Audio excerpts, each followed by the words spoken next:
Welcome, everyone, to the Boardroom Brain podcast. We are so excited to have you here. I am joined by the lovely Amy Jordan today. I want to tell you a little bit about our guest before we dive in. So, Amy is a Pilates visionary, entrepreneur, inventor, and above all, a proud mother of two.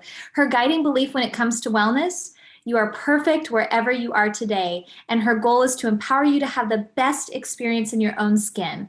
And this is precisely what happened when Amy began practicing Pilates in 2006 as she journeyed through a difficult time in her own life.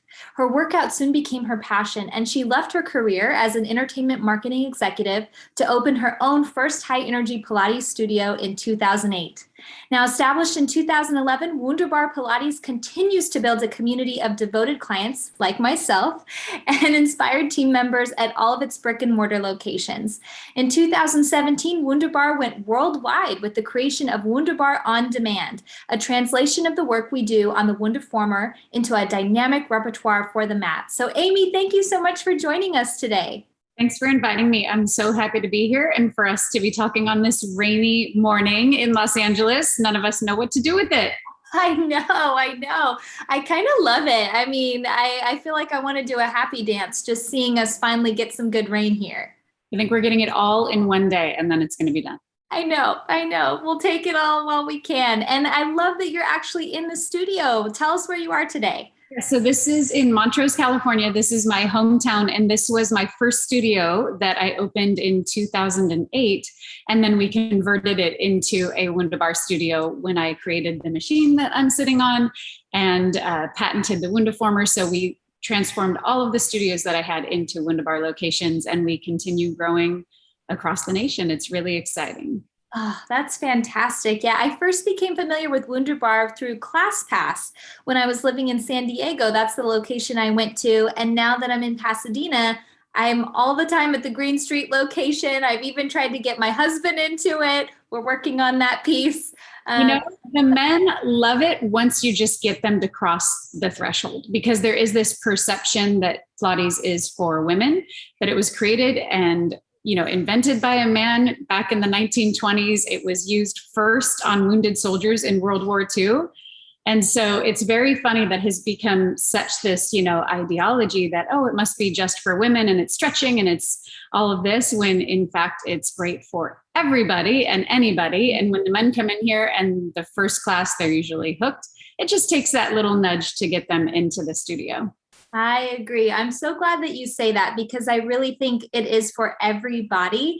And I have to tell you, he thought it was super hard. He was not prepared for how challenging the workout is. I don't think any of us are. I surprised myself. I was in class yesterday and I was like, oh God, that is so hard. It comes up. I know. Well, I'm so curious as we look at your journey from going from an entertainment marketing executive to kind of doing a 180, starting your own company. I'm curious to hear what made you want to make a shift and how did you actually do it?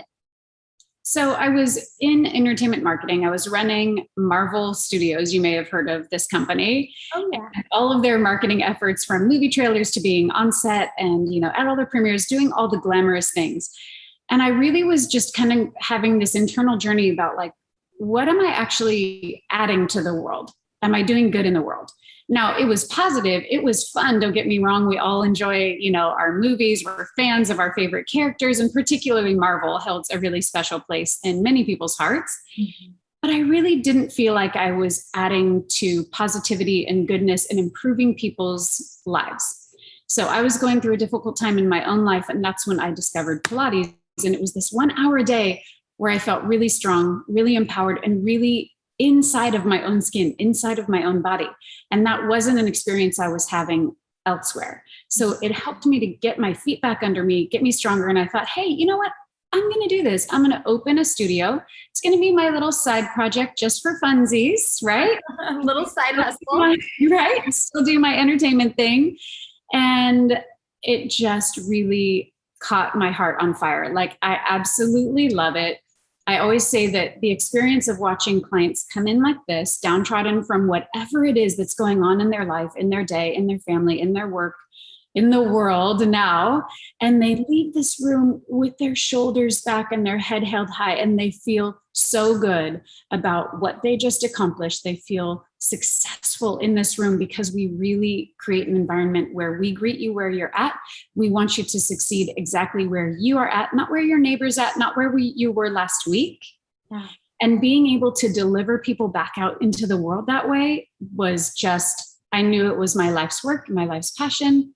And that's how we got here today, as far as the passion behind it and the drive behind it. But it really was just like, by the skin of my teeth opening these studios. When I opened this studio, there was not one stick of furniture in it other than my friend's mom's folding chairs. And I would lay on my belly with my laptop to check people in or to work in between classes. Wow. And I was teaching all of the classes when I started, 42 hours a week, and working full-time as a creative director at an ad agency. Oh my. I wasn't sure that this little side hustle was going to do the trick to pay the bills. So I really had to put my money where my mouth is. I did not have any investors. I opened this company on my own. And when I opened the Pasadena studio that you mentioned, so that was in 2009, about 18 months after I opened Montrose, this location here, I got down to $217 in my bank account. Oh, okay. And I believed that strongly in the work that was being done by myself. And then at that time, by the fantastic team I had working with me.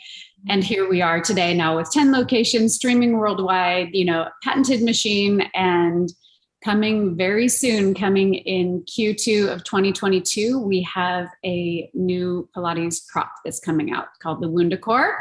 So watch us, go follow WundaBar on Instagram, and we'll be announcing very soon what that is and what it looks like. But we're really excited. So just keeping expanding and doing our best to reach as many people as possible to feel amazing in their own skin. That's the whole drive behind everything.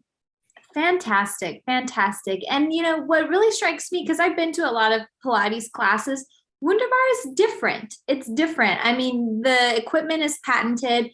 It's a different kind of, I would say, elevated Pilates experience. And I'm curious, as you established your business, what would you say has been the key to your success? Because so many people are so afraid to go out on their own, to have about $200 left in their bank account. What do you think has been the secret to your success? Well, first of all, I'm so happy that that is your experience, because that's certainly what we're aiming to provide. And the idea behind it was I looked first, right? So I have a marketing background. I looked first for what was missing in the marketplace. What did I personally want to see in the marketplace that wasn't there? And there was what I like to call like a slow methodology of Pilates, where it's a great work, but was it a workout? I'm not really sure. I wasn't sweating. My heart wasn't, it was super hard, but was that a workout? I don't know. Mm-hmm. And then there was this approach that's kind of this like pounded out, lunge, pulse, pulse, pulse. And then it's like, well, that didn't feel really good in my body. I felt like I was kind of beating myself up, and both were called Pilates, but they didn't really jive, Mm-hmm. And so what I wanted to do was take what I loved about this environment, the pounded out. So I loved the energetic music. I loved the group camaraderie. I loved that it was an accessible price point for a lot of people, which traditional Pilates, which at the time was very significantly based in like privates or duets, it's $100 a workout, very expensive. Mm-hmm. But I loved the biomechanics, the anatomy, that you felt so good inside your skin leaving. Mm-hmm. And so I really brought those two together. Mm-hmm. So I think that if you're, feeling inspired or really reevaluating your life, as we all have been during the pandemic, how am I spending my time? Is this worthy of my time? Why am I driving an hour to this office job that I'm not really crazy about? What am I doing with my time? You really can evaluate and take pause and say, like, what's missing in the marketplace that I love, that I want, that maybe I can provide? And then just go for it, because there's no time like the present. It's never going to be earlier. It's never going to be sooner. Even if you think, oh, I should have done this when I was younger. I should have done this at the beginning of my career. I had been in entertainment for 12 years. Mm-hmm. I was very successful. I was making a great salary. I was traveling the world, doing all these fabulous things.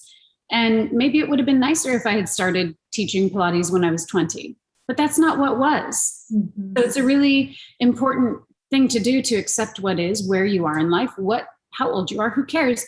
Give it a new start. I started the first studio when I was probably like 31, 32. Mm-hmm. And then I patented my machine when I was probably around, I'd have to do the math, but somewhere around like 35, 36. Mm-hmm. And, launching this prop, I'm now 46. And I'm not embarrassed about my age because it's what is. It's just what it is. I've lived all these years. I've learned all these things, and I continue to grow, and I continue to launch, and I continue to do my best to serve in movement, because I so sincerely believe that movement heals. Mm-hmm. And that's what our next chapter with this WundaCore is all about, is how can we reach even more people with healing movement, so that you have a better day, that you feel better in your own skin, and you feel more empowered to go about your business. So well said. And it really is such an evolution. I love your openness and your flexibility to see what each chapter unfolds. Sometimes I see that with my coaching clients in particular, of like kind of getting in this box a bit, right? Of like, this is what I am, this is what I do. And as we grow and evolve, those passions, those values, they change sometimes, right? And so I hear in that, okay, you listen to that feeling of like, I'm not sure if what I'm doing in entertainment is quite working right now. Let's go try something else. Let's follow that passion, and continuing to do that is just a beautiful journey. So that is really cool to hear. And you can use your learnings from whatever you did. So it doesn't sound like entertainment would serve in the Pilates environment, but the funny thing is it really does, because I, learned how to lead a team when I was in entertainment. I learned how to market and communicate and, have attention grabbing visuals to then market a Pilates brand. So it all dovetails into a beautiful, experience, and none of it is time wasted. And I think that's a really important thing to take note of, is that whatever you've been doing is not time wasted. You can take from it what serves you in your next chapter. And like, honestly, sitting here feels so funny in a blazer, because it's not my life anymore. And to be told I had to borrow this from a team member, because I don't even own a blazer anymore. Like legit, I'm teaching class after this interview in my Pilates tank. So I love it. Is where we're at. We're just creating a new life and a new experience. And stretchy pants are a lot more comfortable than blazers and heels. I gotta say, it's a real win. I might have pink fuzzy slippers on underneath this video camera. Well done, right? There we go. Well, and I know you've been very open about this idea of healing movement. And, I learned even more about you recently. I got in the mail the USC Health Magazine. I'm a Trojan. I got my master's at USC, although it's a little bit of a conflict because I went to UCLA for undergrad, and I'm like a diehard Bruin. House divided. It is internally divided too. But I'm so glad that I read that magazine. You were on the cover of it, and I read about your story. You've been very open recently about your experience going through cervical cancer. And I'm curious to hear more, one, how you're doing, and two, how you talk about using healing, especially when we're in crisis. I'm curious to hear more about that experience for you. I think that's so funny that it just dropped on your doorstep. Yes, I've received many, many texts and phone calls, and even just clients walking in with their magazine and handing it to me. I have to say, it's not how I anticipated landing my first magazine cover, but we'll take it. It's a little lemonade moment, we'll call it. It was during the pandemic that I was diagnosed with a really rare and aggressive form of cervical cancer. And, it seemed kind of like, really, like, could we pile on anymore? All the businesses were closed. I'm homeschooling a kindergartner and a third grader rather. I mean, it was too much. It really was overwhelming, and it was lightning speed, because from diagnosis to my first 9-hour day of chemo, it was 6 days. So there wasn't really a time, and for you as a mental health professional, like there wasn't time for my brain to process this information. I'm still working through it. But I'm completely cancer-free, so grateful. It's really nothing short of a miracle to be sitting here with you, to be back to teaching, doing what I love, raising my kids. It's a tremendous gift. I don't take it lightly. And I do know and believe sincerely, and have been told by my oncologist, multiple surgeons, all of the doctors that I've worked with along the way, radiologists, that the reason I was able to come through the really aggressive treatment course that I had successfully was in large part due to how healthy I was going in. So this whole idea of healing movement is so important as a path to just be on in general, as a course to be on in life. In the event that something comes up, you're equipped to fight with everything you have and keep living the life you love. Mm-hmm. And during illness, it was a tremendous part of my healing journey. Mm-hmm. So I was not able to move every day. I never want to pretend that I was out there, you know, getting my Pilates on every day. Absolutely not. There were many days in bed, sick, you know, vomiting, like really like 90 hours of chemo. Wasn't exactly doing, you know, any Pilates on those days. Yeah. But I'll tell you what, on the days I could, I was. Mm-hmm. And you may have seen, there are several workout videos in which I actually recorded like full workouts with not one hair on my head. Yes, I did see that. You know, we talked about it internally with my team because I had a glorious wig, you know, similar to your beautiful hair. I had this gorgeous long blonde wig. And we talked about it, like, should I put it on? It's more representative of what my appearance was prior to being diagnosed, you know, and then we really just netted out at, I would like to visibly represent, number one, what is, accepting what is and where I am. And number two, sorry if I get emotional, but like creating a very obvious invitation to people in health crisis to come move with us. Yes. And do what you can, because you don't see that represented very well. And for very understandable and honorable reasons, people oftentimes go very quiet or retreat into the background when they're healing.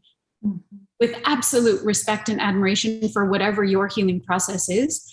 I felt like with the platform that I have and the ability I had to share what I was going through to help other people move when they're ill, whether it's cancer or any sort of illness that they're going through, I wanted them to very visibly, quickly see that WundaBar Pilates is a place where we welcome you and celebrate you, no matter what. And I now have a team member working out with me who just beat ovarian cancer. And she might be here at noon today. She comes to this class and she is comfortable coming in without her wig because we've created a space in which you are welcome exactly as you are. Yeah. So if you're recovering from surgeries, we've got tools to help you. If you're recovering from a really, you know, intense crisis like a cancer journey, we have skills to help you. If you're coming back but if you're coming back from a C-section, we know how to tend to postpartum women, and we are here to support you exactly where you're at. And doing my work and being, you know, moderately public about my journey, that was the goal, was to invite people to understand and learn and know that movement is healing and is a part of that process with your doctors, with your surgery, with the medications, in my case, with the crystals and the meditation and the essential oils. It's not either or. And I feel like we get so invested in, well, I'm a holistic person, or, well, I'm a better living through chemistry person. It's like, you know what? Bring it all together and benefit from any and all of it to heal your body, your mind, your spirit. And that's what I hoped to share and invite people to do in the event that they felt like they couldn't move, that maybe they could. Maybe one day of their journey they could. Maybe 10 minutes of their journey they could. And I wanted to create a safe space to demonstrate that in my own experience and letting them know that they can come do that with us. Oh, Amy, that is profound. And I think that is so transformative that you are creating that space for each and every person, no matter where they're at in the journey.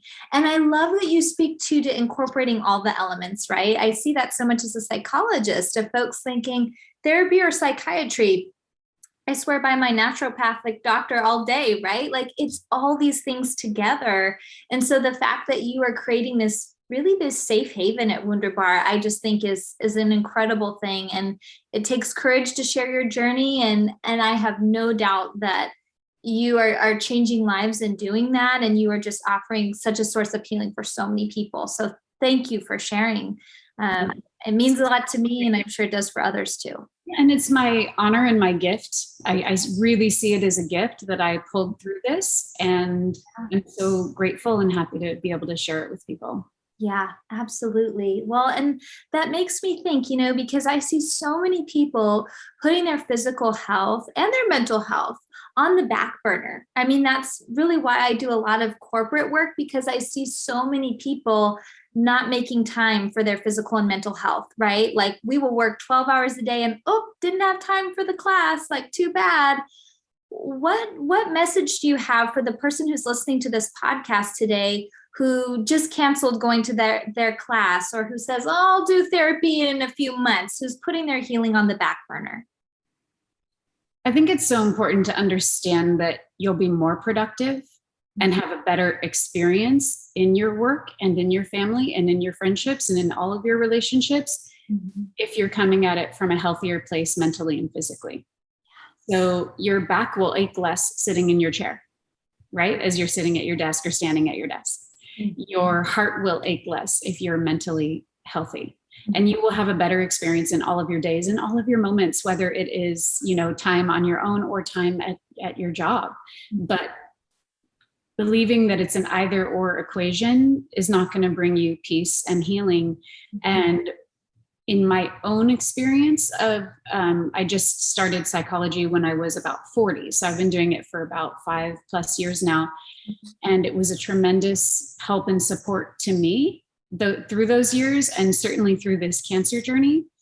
And I really feel like if you don't tend to it when you first see that there's an issue, or maybe when you're a bit younger, I really just didn't have an option at 40. It's kind of like this pressure valve. And things were really getting out of whack in my personal relationships and in my personal life. And it became just kind of a point where it was like no option anymore.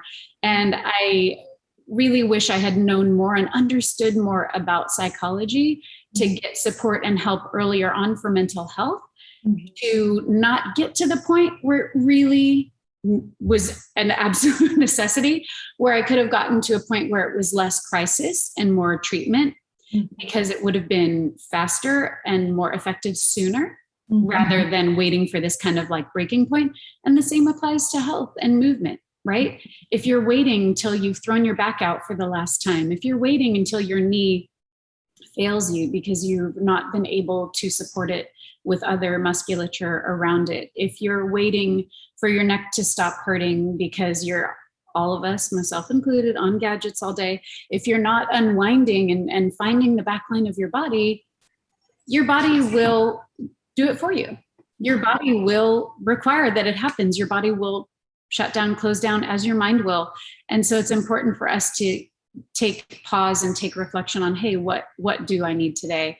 And like I said, you're going to be more productive, happier, and more peaceful in all other areas of your life if you're tending to that and not skipping it. On the same note, I'd like to add to not criticize and beat yourself up if you do skip it, because that's what I hear a lot of walking through the door. I think everyone thinks I have this expectation of them that they have a perfectly clean eating habit and that they never skip a workout, and they're like embarrassed to tell me. And I'm like, dude, you're here today. So happy you're here today. Thanks for walking in the door. Thanks for making the time. I'm thrilled to see you. And I think that's something that we all can offer ourselves grace in, whatever it is we've done or not done.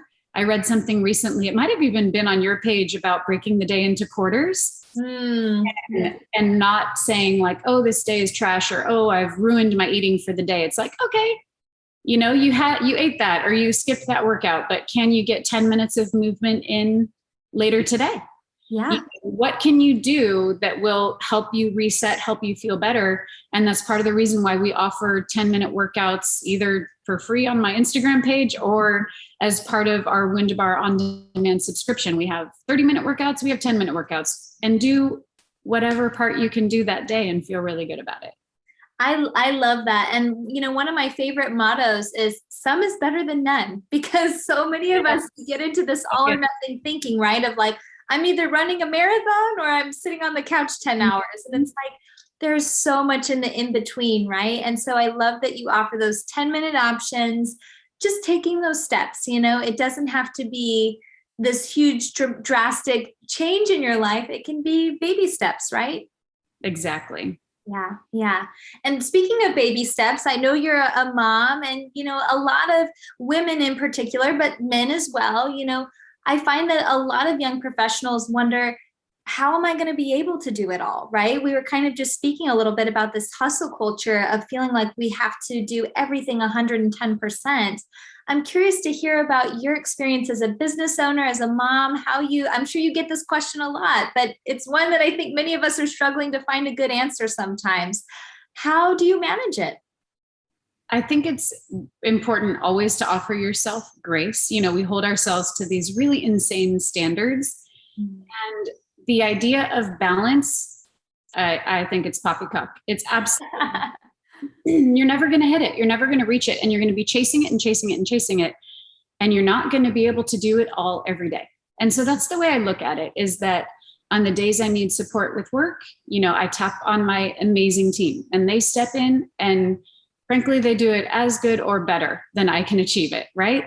And on the days that I need help with my children, I'll reach out to their dad, or I'll reach out to other family members or friends. I have my tribe of mamas and we all support each other. I'll even reach out directly to my kids and be like, you know what, guys, mom really needs to get this done. So for the next 20 minutes, I need you to read, no shame, get on your iPad, do whatever you need to do for me to accomplish what I need to do, and not try to do it all every single day. So there are some days when I can really focus on work and spend a lot of hours on work, and maybe it's a shoot day. And everyone knows that that is where my focus is. And then there's other days where my team knows it is a kid focused day because of this reason. And I try not to set the expectation that I'm going to do it all every day. And there are certain things that I have just had to let go of. I have a lot of mommy friends who throw amazing Pinterest worthy parties, like epic, beautiful balloon arches and all the custom things and this and that. And I'm like, I tried and it was making me crazy. And I have released that my kids get beautiful, fun parties, but I promise you they're not Instagram ready. And that's okay. Because we have fun and we celebrate the kids with their friends. But I think there's a certain number of things that you can also choose to release. It wasn't bringing me any joy. My kids really didn't care, if the cupcake things had their name on it or just had a cute picture on it. You have to learn what doesn't serve you and your family and your work, and what to release and what is really important. And that's where you can focus your energy and attention on. So I think that's a good thing to do, is instead of expecting you to be all of the things, choose what works for you, and then choose the days where you're setting your focus. That's great, great advice. I love that. Well, oh my goodness. I feel like we could keep talking for a while. I mean, we have just learned so much from you today. I'm eternally grateful that we've gotten to have this conversation. I'm curious if you could share how we can get in touch with you and tell us a little bit more about this WundaCore coming out. How can people connect with you? Fabulous. So yes, please, you can follow us on Instagram at WundaBar Pilates, or I am at Amy Jordan Official. And you can also find us on Facebook and Twitter. We just launched our WundaCore page, so you might be one of the very few to start following it. And that's a great way to reach us, ask us questions. We respond to DMs, we respond to comments on our posts, but it's a great way to just stay informed about what's coming up next. And our websites are WundaBar.com or WundaBarOnDemand.com, and now WundaCore.com. So you can in all of those places, and each of those pages will direct back to the others. So if you want to remember just one of those, you can do WundaBar.com and find everything at that page. Wonderful, wonderful. A little pun there, I suppose. Wonderful. I love a good pun every now and then. Well, I got to tell you, I think it's my sign from the universe, because you're literally probably 20, 30 minutes away from me. I think I can make your 12 o'clock class. So I think I gotta come in person and meet you in person. All right, that would be amazing. Please come. Put on your stretchy pants. I will. Maybe my fuzzy socks too. Just bring them. It's all good. Thank you, Amy. Take good care.